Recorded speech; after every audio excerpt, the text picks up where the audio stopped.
Bismillahirrahmanirrahim. Assalamualaikum warahmatullahi wabarakatuh. Alhamdulillahi rabbil alamin. Wassalatu wassalamu ala asyrafil anbiya'i wal mursalin wa ala alihi wa ashabihi ajma'in. Rabbana ftah bainana wa baina qawmina bil haqq wa anta khairul fatihin.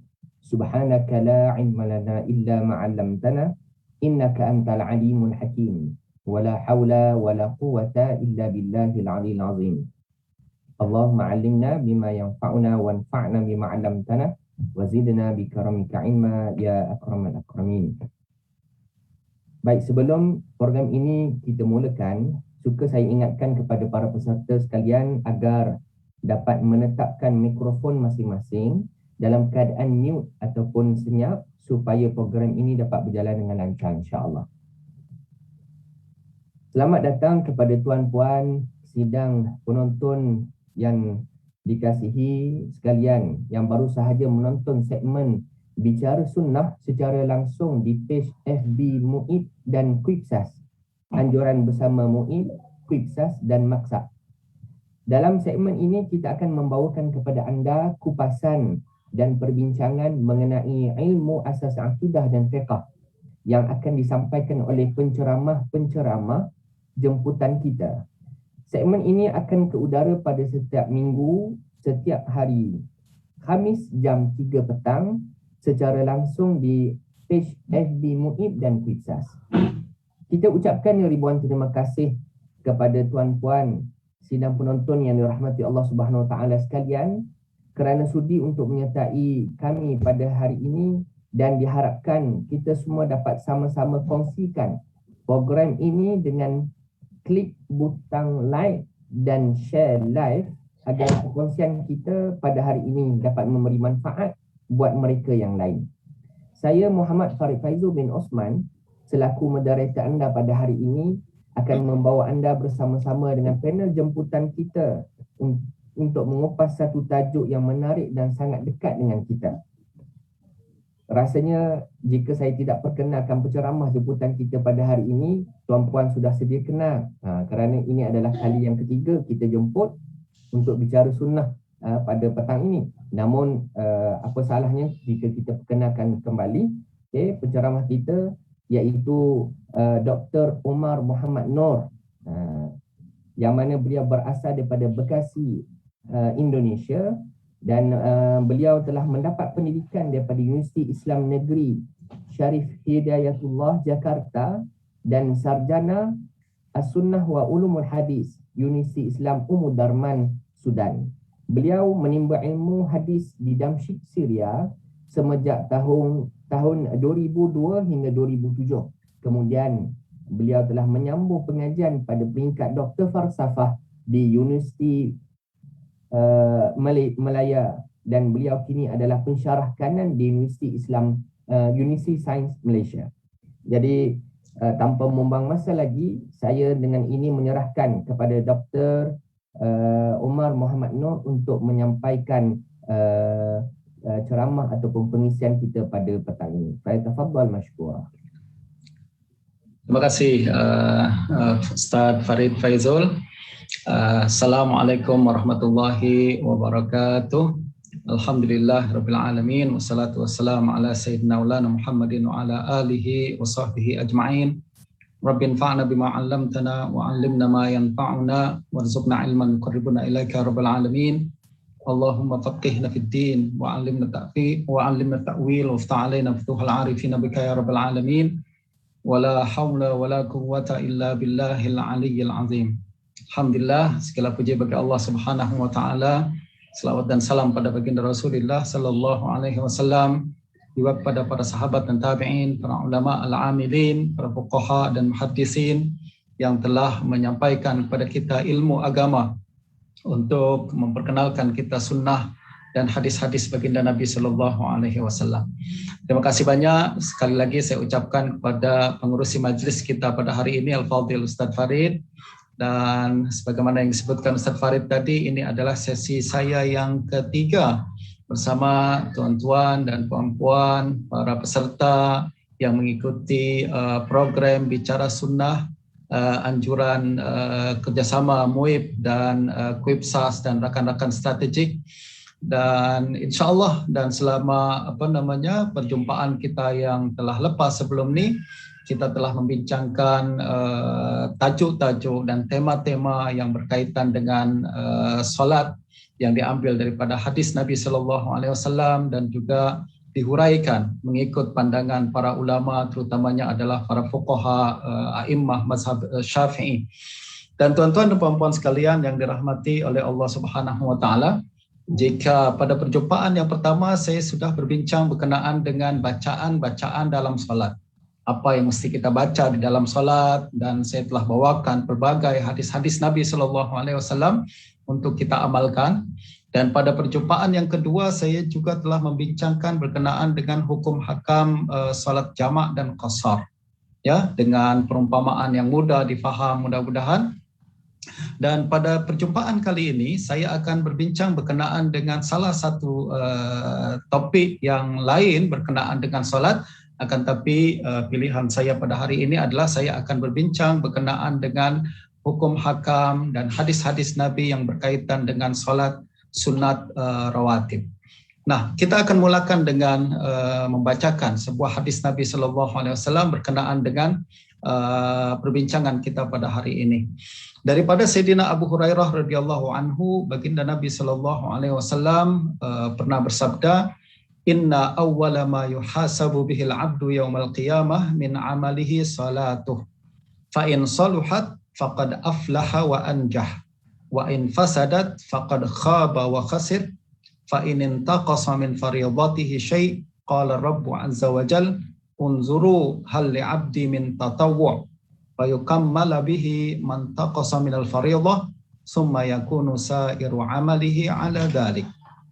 Kata baginda Nabi sallallahu alaihi wasallam, baginda Nabi sallallahu, hadis ini diriwayatkan oleh Imam At-Tirmizi.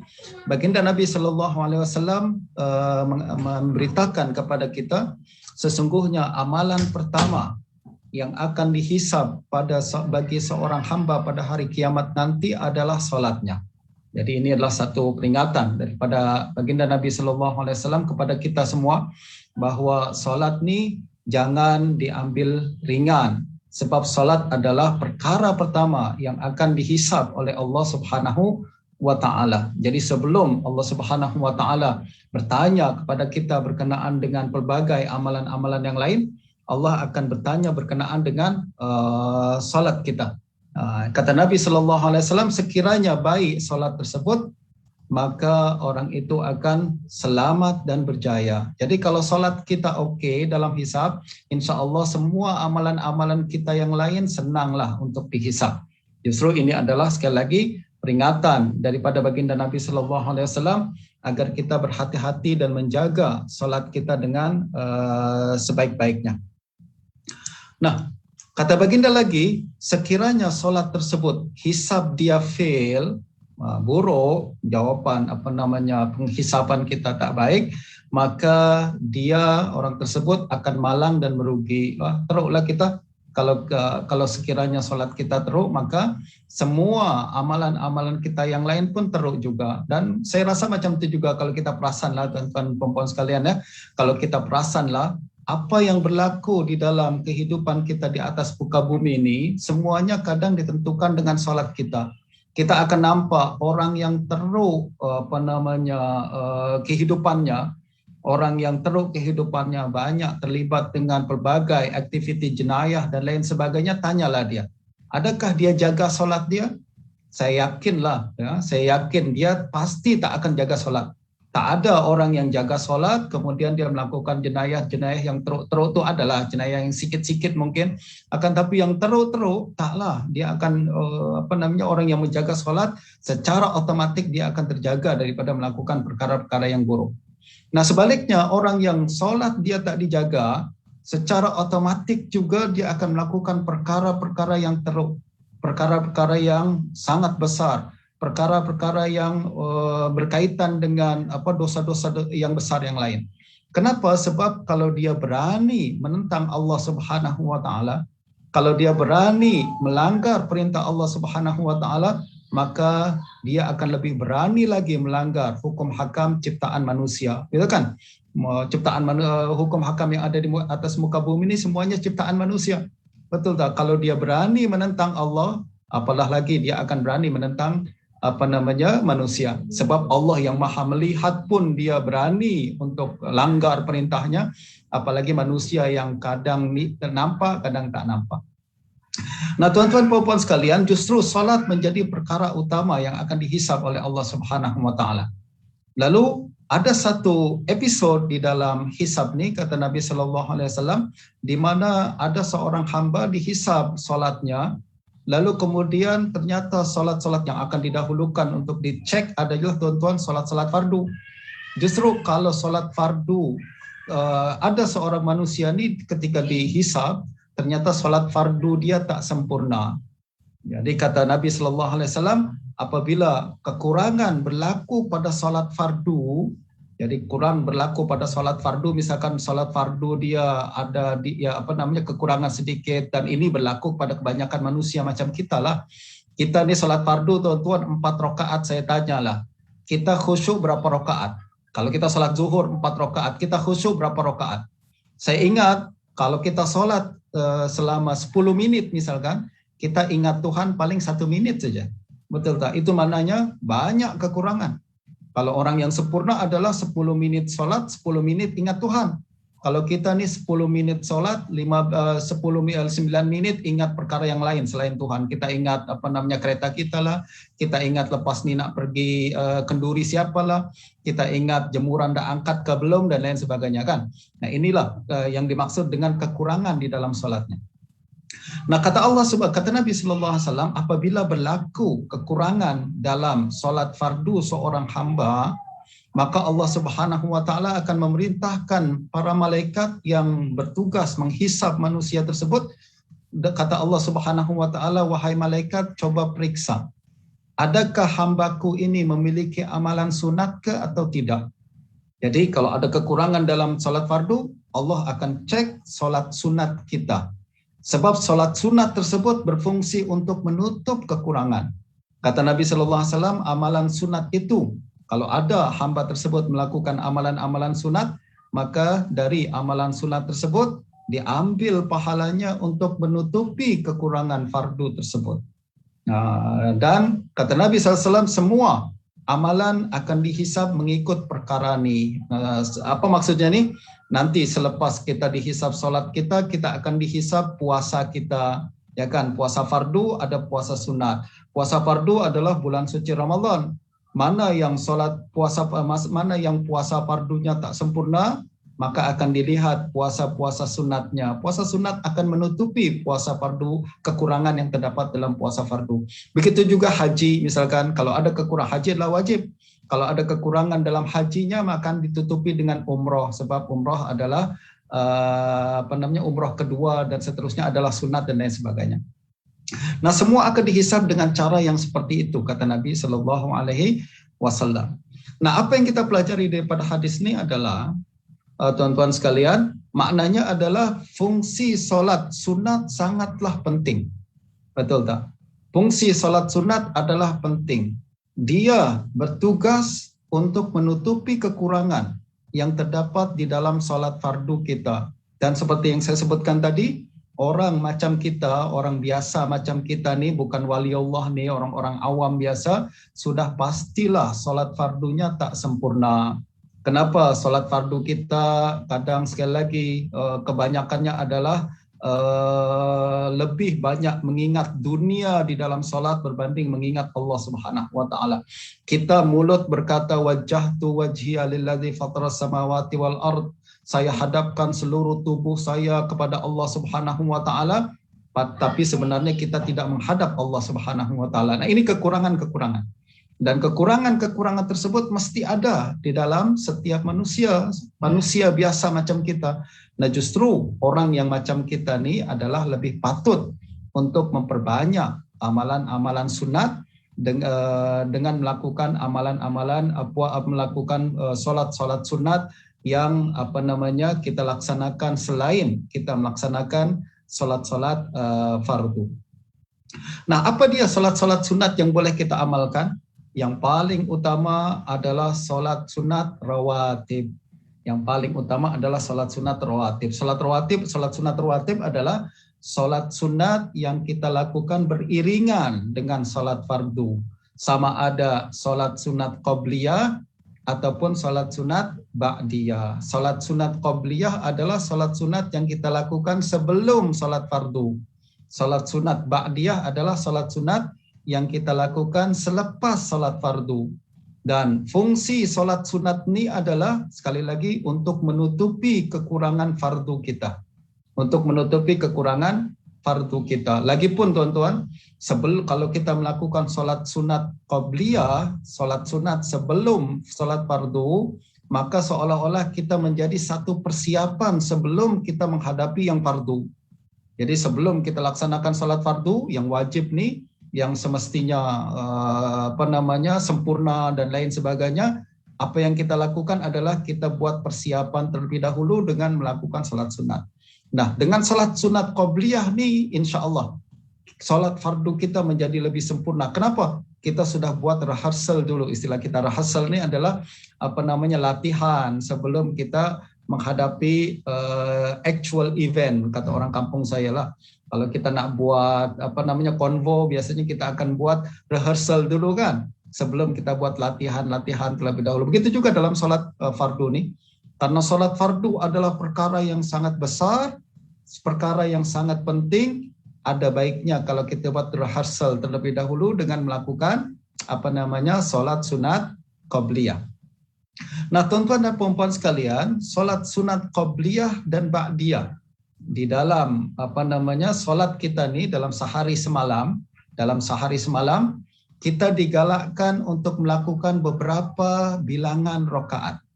Dan rakaat-rakaat sunat rawatib yang dikira sebagai muakkadah sangat digalakkan, sangat sunnah muakkadah. Dia adalah bilangan-bilangan yang saya letakkan di sini, yaitu pertama 2 rakaat sebelum subuh. Dia adalah muakkadah.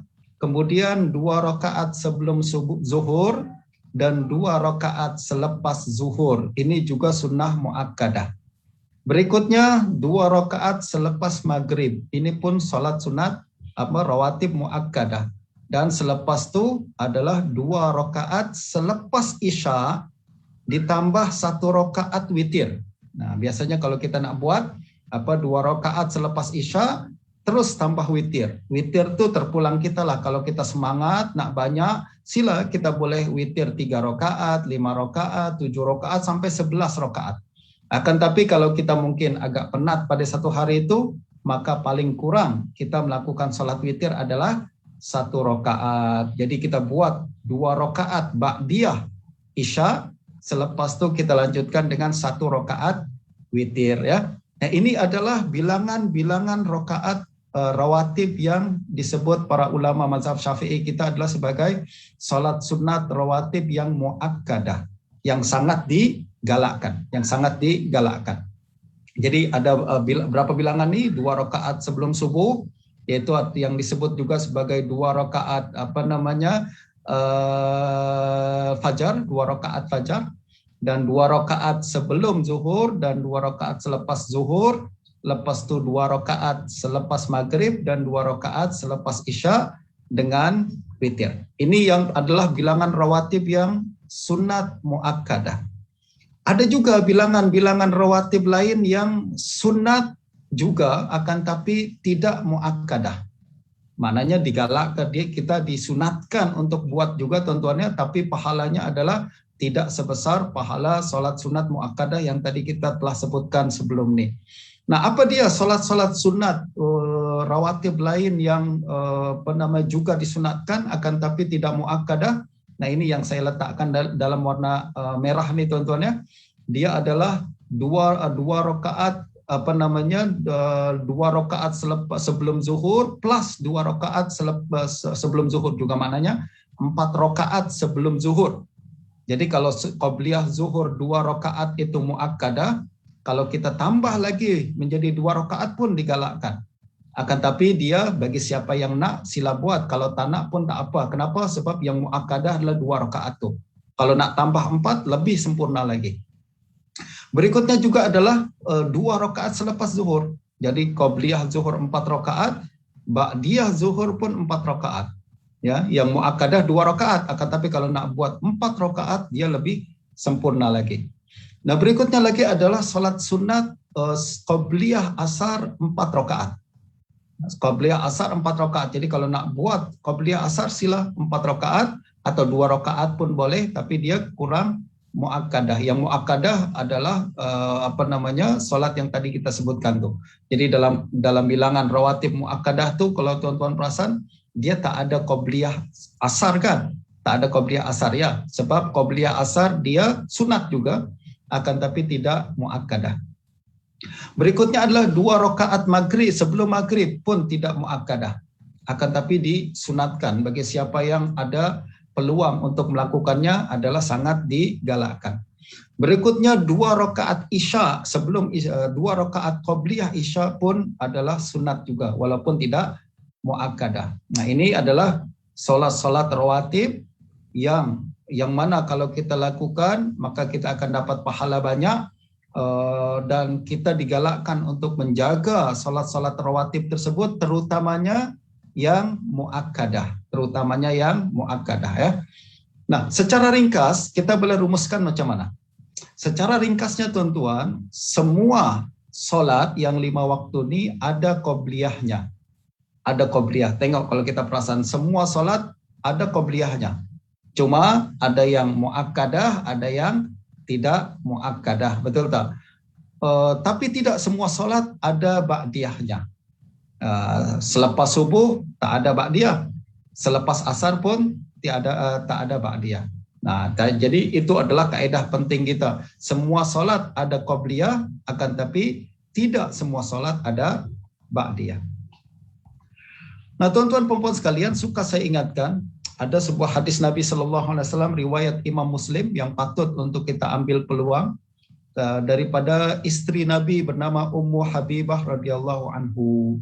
Beliau mengatakan, saya mendengar Rasulullah SAW bersabda, "Ma min 'abdin muslimin yusalli lillahi kulla yawmin sintai asyrata rak'atan tatawwu'an ghaira faridatin illa banallahu lahu baitan fil jannah." Jadi kata Nabi SAW, siapa yang melakukan salat setiap hari 12 rakaat sunat karena Allah, maka Allah akan membina untuknya sebuah istana di surga. Nah, ini kena jadikan pegangan kita. Kalau boleh kita jaga setiap hari, target saya adalah saya salat 12 rakaat sunat. Ini tidak termasuk yang fardu nih. Yang fardu udah tak bincang lagi lah, itu semua udah kita jagalah insya Allah kan. Ya, target kita adalah satu hari 12 rakaat. Satu hari 12 rakaat sunat. Nah, apa fadilahnya? Kata Nabi SAW, orang yang menjaga 12 rakaat sunat setiap hari, maka Allah akan membina satu istana nanti di surga. Istilah kita lah, ya, tuan-tuan ya, kita sudah beli rumah dari awal-awal lah sekarang nih. Sebab ada pesanan daripada guru saya, tuan-tuan, di Jakarta sana. Mereka guru saya ini mengatakan, wahai tuan-tuan, kalau boleh jangan meninggal dunia dulu sebelum kita confirm ada rumah di surga. Ya, ini kalau boleh kita jangan meninggal dunia dulu nih, Ustaz Farid ya. Kalau boleh kita jangan meninggal dunia dulu sebelum kita confirm ada rumah di surga.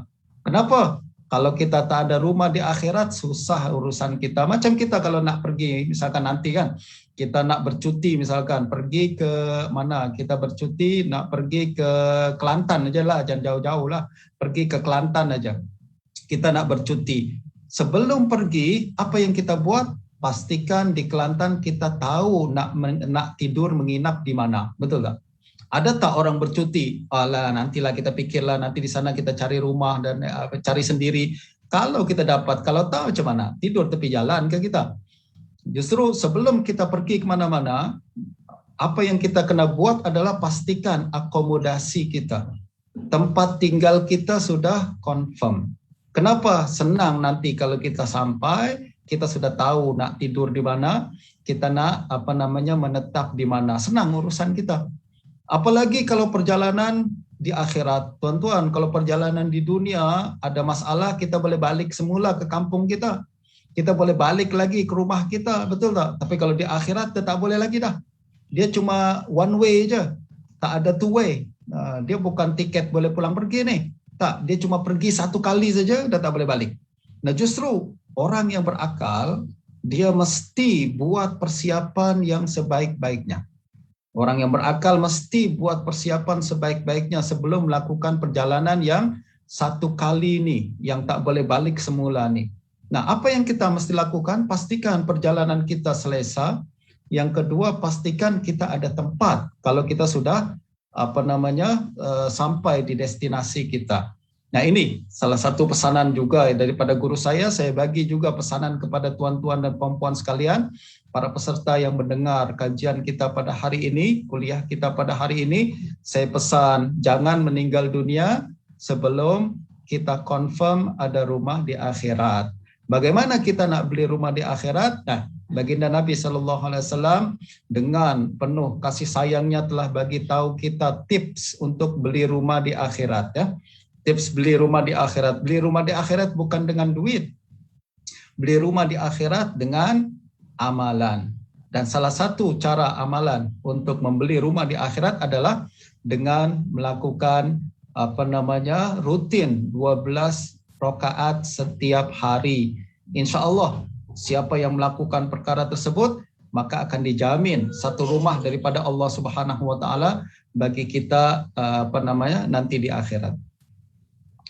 Berikutnya tuan-tuan, saya nak bincang berkenaan dengan rincian solat hukum hakam berkenaan dengan solat sunat rawatib nih. Saya nak sebutkan satu perkara. Yang pertama, hukum solat Jumat dalam perkara solat rawatib ni adalah seperti solat zuhur. Jadi solat Jumat, tadi kan kita bincang ada qobliyah dan ba'diyah untuk solat 5 waktu nih kan. Solat Jumat macam mana? Ada tak solat Jumat? Ada tak solat qobliyah Jumat dan ada ba'diyah Jumat? Menurut mazhab kita, mazhab Syafi'i dan juga mazhab jumhur empat mazhab semua sepakat bahwa solat Jumat macam solat zuhur. Sebagaimana solat zuhur ada qobliyah, solat Jumat pun ada qobliyah. Sebagaimana solat zuhur ada ba'diyah, maka solat Jumat pun ada ba'diyah. Nah, justru sebagaimana digalakkan, disunatkan untuk kita melakukan solat qobliyah zuhur, maka kita juga disunatkan untuk qobliyah Jumat. Sebagaimana kita disunatkan untuk melakukan ba'diyah zuhur, kita juga digalakkan untuk melakukan ba'diyah Jumat. Bilangan rokaatnya macam mana? Sama macam tadi. Yang muakkad adalah 2 rakaat qobliyah dan 2 rakaat ba'diyah. Kalau kita nak tambah jadi 4 adalah lebih sempurna lagi. Ini tuan-tuan adalah pandangan mazhab Syafi'i dan juga 3 mazhab yang lain. Jadi 4 mazhab di kalangan Ahlussunnah wal Jamaah nih. Berikutnya adalah tuan-tuan, solat sunat qobliyah. Sunat dilaksanakan sebelum solat fardu dan harus dilaksanakan selepasnya. Jadi kalau kita bincang berkenaan dengan qobliyah zuhur misalkan, bila sebenarnya kita boleh melakukan qobliyah zuhur ketika masuk waktu. Masuk waktu zuhur, kita terus boleh melaksanakan qobliyah zuhur, lalu kemudian melaksanakan solat zuhur, betul tak? Itu adalah yang terbaik. Itu adalah sunat untuk kita laksanakan, tapi tidak mesti. Maksudnya tidak mesti apa? Maksudnya tuan-tuan, sebenarnya solat qobliyah zuhur boleh dilakukan selepas solat zuhur. Kenapa? Sebab waktu dia masuk apabila masuk waktu dan tidak berakhir melainkan selepas waktu itu berakhir. Maknanya, qobliyah boleh dilaksanakan sebelum fardu dan juga dilaksanakan selepas fardu. Jadi kalau kita buat qobliyah zuhur selepas solat zuhur, bukan qadha, dia masih dikira ada. Masih dikira ada. Ini adalah pandangan ulama mazhab Syafi'i ya. Dan kalau tuan-tuan baca kitab-kitab fiqh mazhab Syafi'i semua sebutkan macam itu. Jadi siapa yang melakukan solat qobliyah zuhur selepas zuhur, sebenarnya dia bukan qadha, dia masih ada. sebab masih melakukan solat tersebut pada masanya, pada masa yang telah ditetapkan. Nah, akan tetapi tentu saja kalau kita nak buat solat qabliyah zuhur sebelum solat zuhur, sebelum solat fardu zuhur, itu lebih baik, itu lebih utama. Nah, sedangkan solat qabliyah dia tidak boleh dilakukan sebelum solat fardu. Kalau qabliyah tak boleh dilakukan sebelum solat fardu. Kenapa? Sebab waktu qabliyah adalah selepas melaksanakan solat fardu. Jadi mesti ba'diyah ni kena dibuat selepas fardu. Fardu dulu baru kita buat ba'diyah. Tak boleh kita ba'diyah dulu baru fardu, ya. Berbeza dengan qabliyah. Kalau qabliyah tadi macam tadi. Qabliyah kita boleh buat sebelum fardu ataupun selepas fardu, akan tapi ba'diyah mesti dilakukan selepas fardu. Justru kalau kita tadi nampak solat selepas subuh memang tak ada kan ba'diyah subuh. Boleh tak Ustaz saya buat qabliyah subuh tapi saya laksanakan selepas subuh? Boleh sebenarnya. Sebab dia adalah dilaksanakan pada masa yang telah dibenarkan untuk dia melakukan salat ba'diyah qabliyah tersebut. Yang ketiga, saya nak bawakan juga pandangan para ulama mazhab Syafi'i kita. Mereka mengatakan semua solat sunat yang berkaitan dengan masa tertentu, berkaitan dengan masa-masa. Macam solat hari raya. Solat hari raya berkaitan dengan masa. Apa dia? Yaitu pada 1 Syawal, ya kan? Itu adalah masa dia. Kalau bukan pada masa 1 Syawal, dia bukan dikira sebagai solat hari raya Idul Fitri. Begitu juga solat hari raya Kurban, dia mesti 10 Zulhijjah.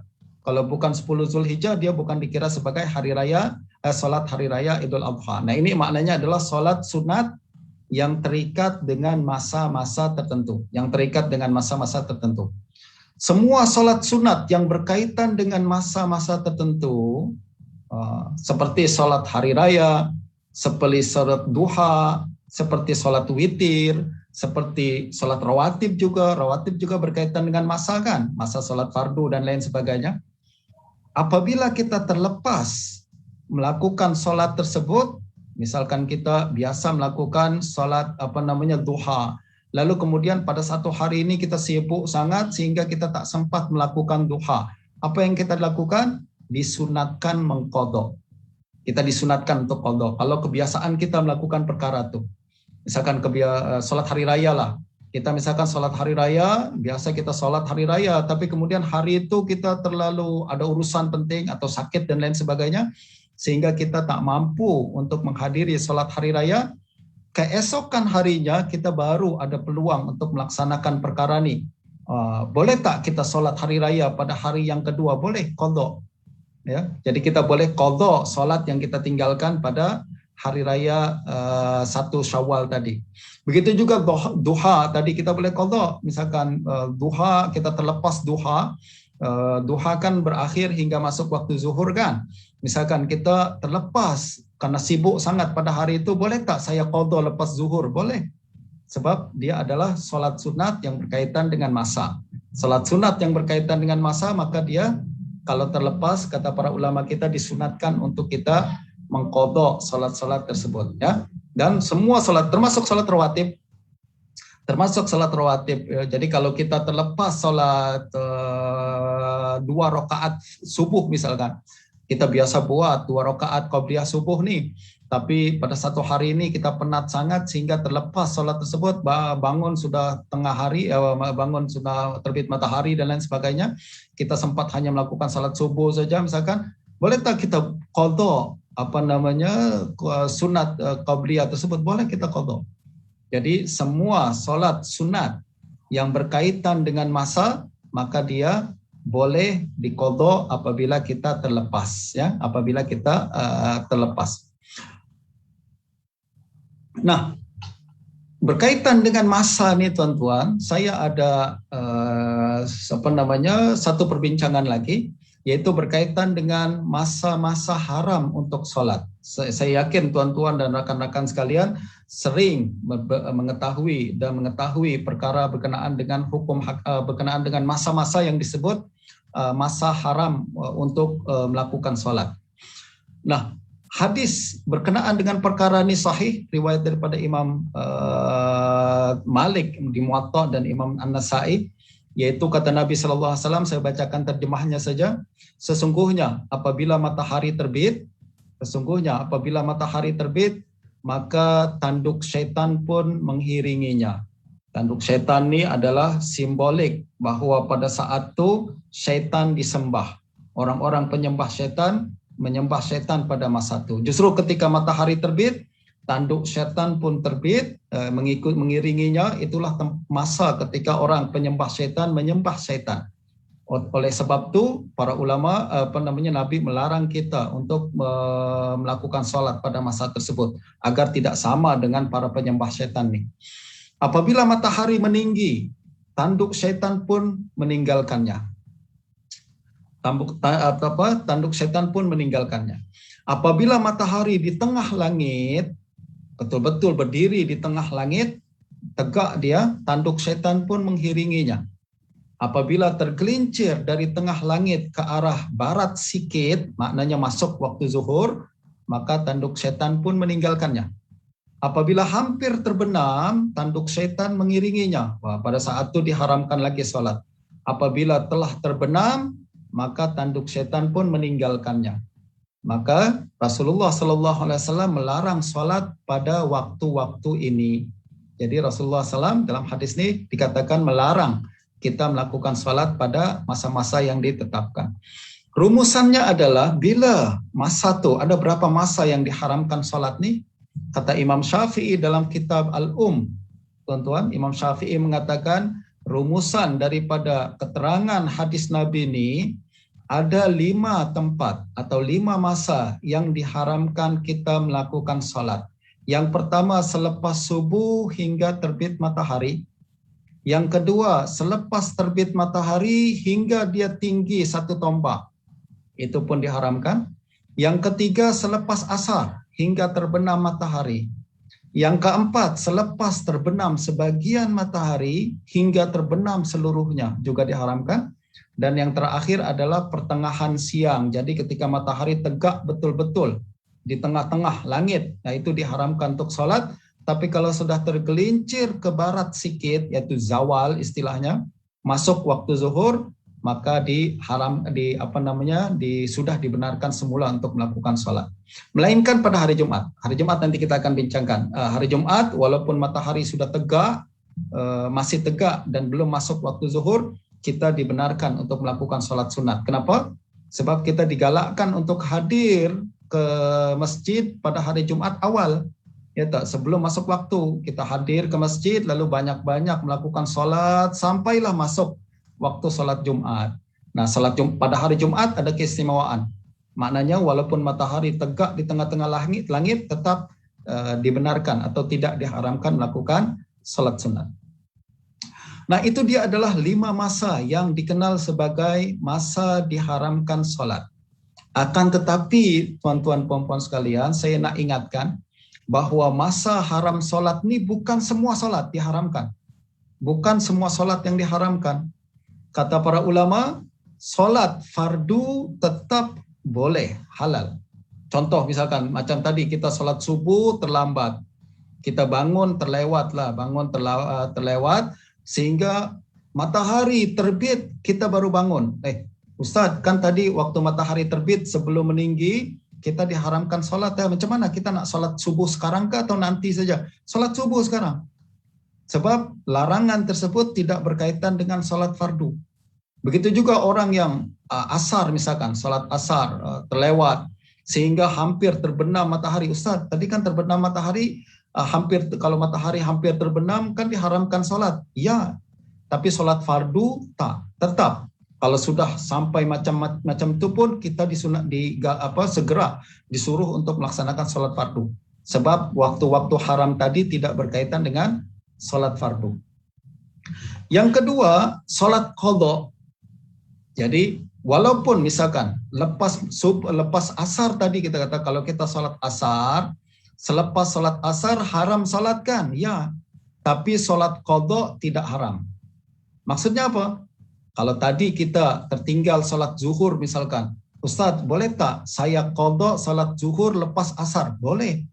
Sebab waktu walaupun kita sebut waktu haram, tapi sholat qadha tidak diharamkan. Dia terkeluar, tidak berkaitan dengan larangan tersebut. Ya. Yang berikutnya, sholat nazar. Kalau ada seorang berkata, Ustaz, kalau saya sembuh daripada sakit atau anak saya sembuh daripada sakit, saya akan laksanakan sholat sunat 2 rakaat nazar. Sholat nazar 2 rakaat. Kebetulan anak dia sakit, dia dapat berita lepas asar, misalkan.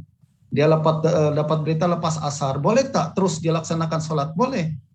Tadi kan kita cakap lepas asar kan haram sholat, Ustaz. Ya, tapi sholat nazar tidak berkaitan.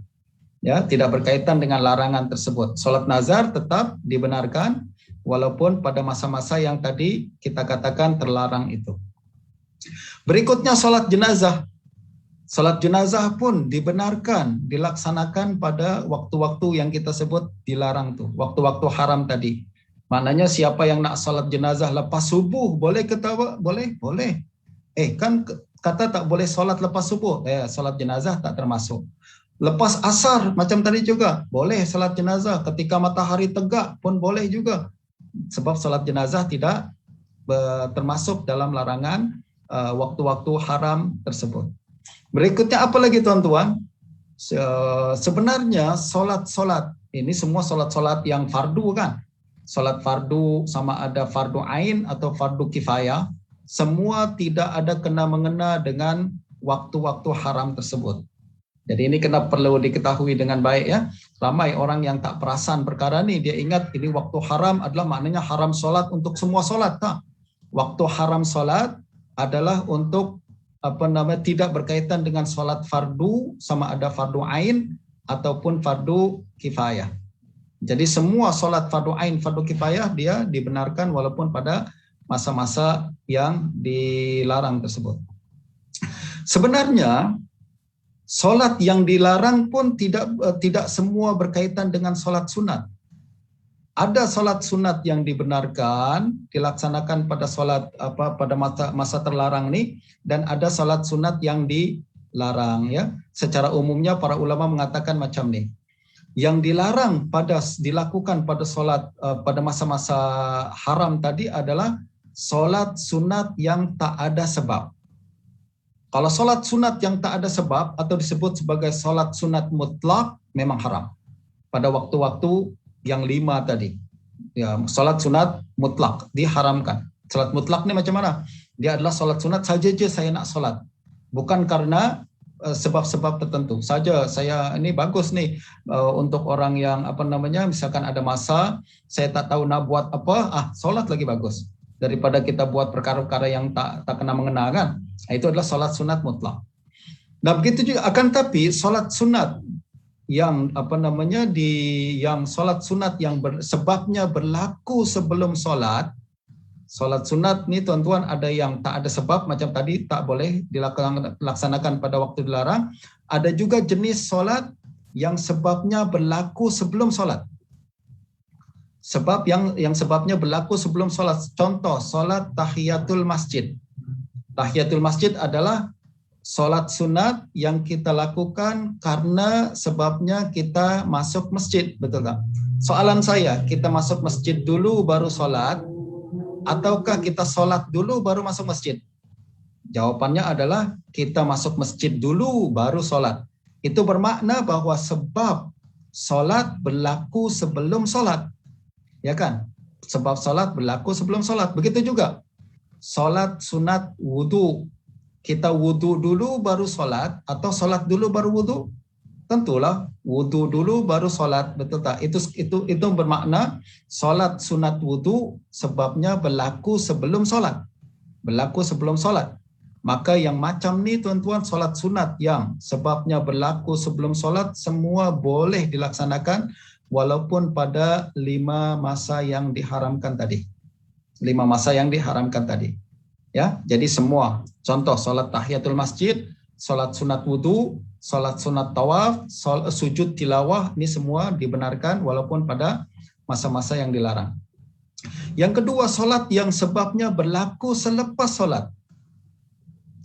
Contoh salat sunat istikharah. Istikharah adalah salat sunat yang kita lakukan untuk minta Allah pilihkan. Betul tak? Soalan saya, kita salat dulu baru kita minta Allah pilihkan, ataukah kita minta dulu baru kita salat? Tentu jawabannya adalah salat dulu baru kita minta Allah pilihkan. Kita doa istikharah selepas salat kan? Itu bermakna sebab salat berlaku selepas salat. Nah, untuk solat yang macam ni, tuan-tuan, kita diharamkan laksanakan pada masa yang diharamkan tadi. Ya, sebabnya berlaku selepas solat. Yang berikutnya adalah solat yang sebabnya bersamaan dengan solat. Contoh solat sunat gerhana. Ketika gerhana itulah kita solat, betul tak? Ketika gerhana itulah kita solat. Maknanya sebab kita solat bersamaan dengan solat. Maka untuk solat yang jenis macam ni, maka dia dibenarkan, diharuskan untuk kita laksanakan walaupun pada masa-masa yang diharamkan, 5 masa yang diharamkan tadi. Oke, tuan-tuan, jadi ini kesimpulannya. Yang diharamkan hanya berlaku pada maknanya apabila kita mengatakan solat, masa-masa yang haram solat, bermaksud tidak semua solat diharamkan pada masa-masa tersebut. Yang diharamkan hanya solat yang tak ada sebab atau solat yang sebabnya berlaku selepas solat. Ya, jadi mudah-mudahan nih faham boleh dipaham penjelasan saya dengan adanya slide sini. Saya rasa kita lebih senanglah nak faham nak dapat apa penjelasan saya.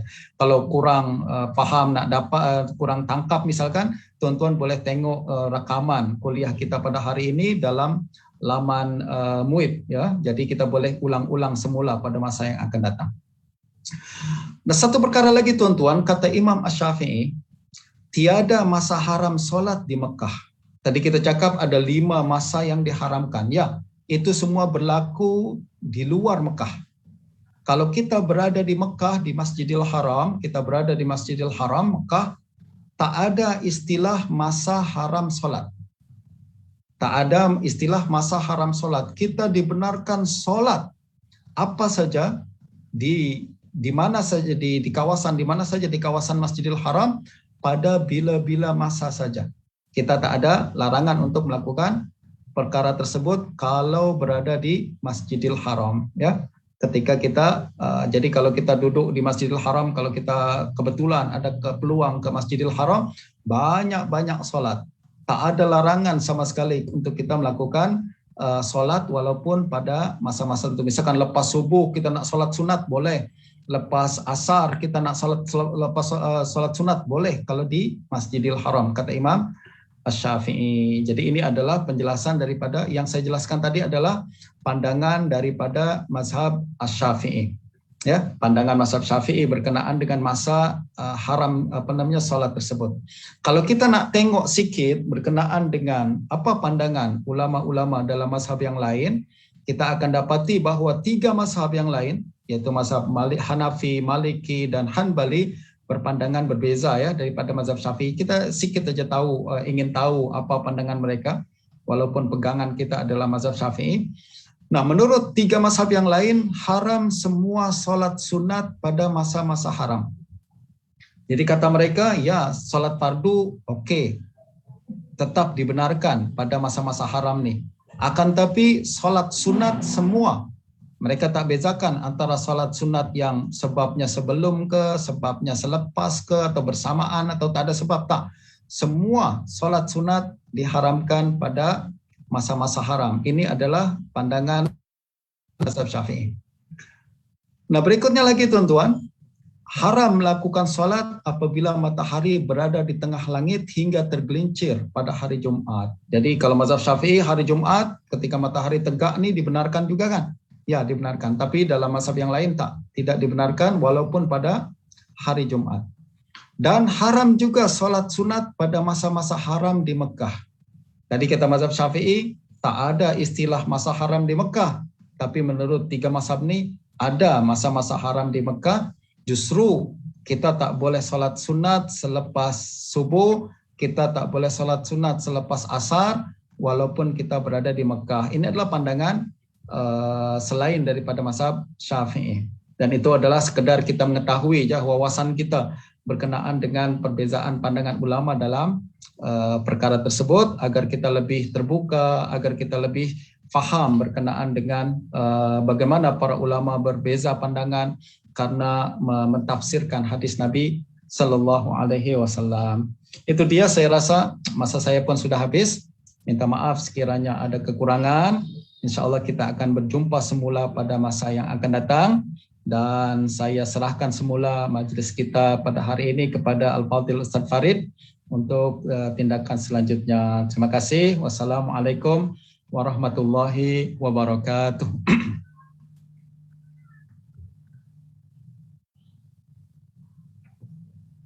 Waalaikumsalam warahmatullahi wabarakatuh. Jadi alhamdulillah, terima kasih, jazakallah khairan katsira diucapkan kepada Al-Fadhil Dr. Umar Muhammad Noor di atas penyampaian pengisian kita pada petang ini. Bagi saya satu pengisian yang sangat-sangat bermanfaat untuk kita ambil penting dalam hidup kita, yang mana saya tertarik dengan apa yang Dr. Al-Fadhil kongsikan pada kita, iaitu kata-kata daripada Syekh beliau, yang mana kalau belum ada rumah di dalam syurga, pastikan jangan mati lagi. Yang macam tu Doktor ya. Bertepatan dengan hadis yang Doktor kongsikan berkenaan dengan kelebihan solat sunat 12 rakaat yang kita tunaikan, yang mana Allah Subhanahu Wa Taala akan sediakan istana pada kita di dalam syurga kelak, insya-Allah. Jadi insya-Allah itu adalah satu taujihat ataupun pembakar semangat untuk saya sendiri khususnya, dan pada moga juga untuk tuan-tuan puan-puan sekalian, moga dapat kita berusaha untuk memperbanyakkan ataupun menambah bilangan ataupun kuantiti solat sunat kita, insya-Allah. Baik. Saya rasa itu sahaja. Kita telah sampai ke penghujung rancangan kita pada hari ini. Jadi kepada sidang penonton sekalian, terima kasih kerana masih setia bersama-sama dengan kita untuk mendengar perkongsian ilmu pada hari ini. Dan jangan lupa untuk terus setia bersama dengan kita dalam segmen Bicara Sunnah ini pada setiap minggu, dan untuk minggu hadapan dan seterusnya pada waktu yang sama, di page yang sama, dengan tajuk yang kekal menarik, insya-Allah. Akhir kalam, terima kasih, jazakallah khairan katsira kepada penceramah jemputan kita Al-Fadhil Dr. Umar Muhammad Noor, kepada semua tim penerbitan yang terlibat, dan juga kepada semua penonton setia Bicara Sunnah kita pada hari ini. Moga-moga kita semua dapat terus menelusuri sunnah Nabi SAW dengan cara yang paling baik dan istiqamah, berpegang dengan sunnah baginda SAW sehingga ke akhir hayat kita, insya-Allah. Sekian dahulu untuk hari ini. Wabillahi taufiq wal hidayah. Wassalamualaikum warahmatullahi wabarakatuh. Assalamualaikum.